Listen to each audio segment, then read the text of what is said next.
In today's video, I'm going to teach you how to change the propellers on your DJI mini drone.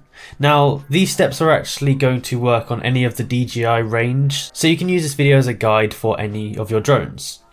Now, before I get into the video, I want to say please make sure you watch the video the whole way through and pay close attention to ensure that you do this correctly so that you don't mess anything up, because if you do, you could end up crashing your drone. Lastly, if you do find this video useful, be sure to like, subscribe and comment down below if this video helps so that other people can see this video and get the same advice. So first things first, when you are doing this, I would recommend that you power off your drone, so you should know how to do that. If not, I've got a video on it. And you also take out the battery pack just to ensure that there's no chance that these can seize up or start moving or anything weird like that. That's the first thing I'd recommend doing. So now it should be empty and there's no way it's going to turn on. The next step is I would recommend getting yourself a good screwdriver. You want one that fits the right size here, and it's quite delicate, so you just want to be, careful with it so you don't break anything. So make sure you get yourself a decent screwdriver which is going to fit the screws well. Once you've got all that ready, it's time to get out the propellers from your bag. Now in your DJI bag, it should open up like this, and at the top you'll see a little zip here. Now if you go into this zip, you'll have these little pouches which have the propellers in them.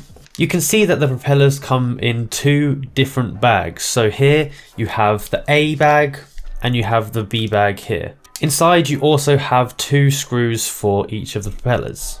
So the next thing you need to do is check which of the propellers you need to remove. It's quite important that you get the right propeller for the right arm because they are built differently, and if you put them on wrong, it won't fly correctly. It will not fly right. So holding up the drone like this is A.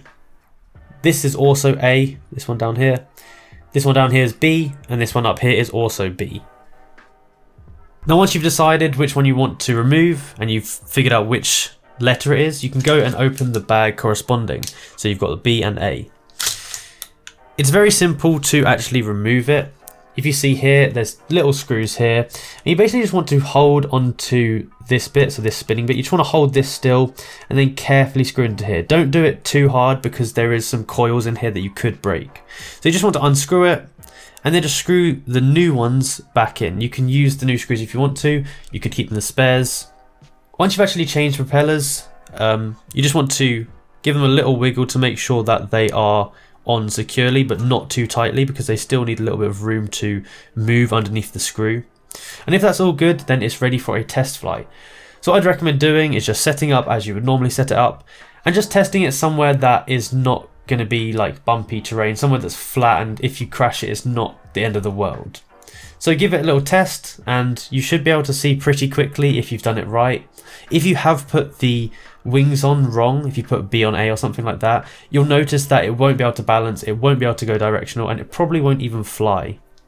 Now last thing I would like to say is it's a good thing to always be checking your propellers to make sure that they are looking good and intact. You can see mine, they've got no bumps on them and they're in great condition. But if they have lots of bumps in them and stuff like that, it's going to affect how it flies, and it's more likely that you crash your drone. So always check this after your flights, or if you've crashed into something or like that. But that's basically how you do it. So if you enjoyed this video and found it useful, be sure to like, subscribe and comment down below that this video did help you out so other people can see this video. Thank you for watching.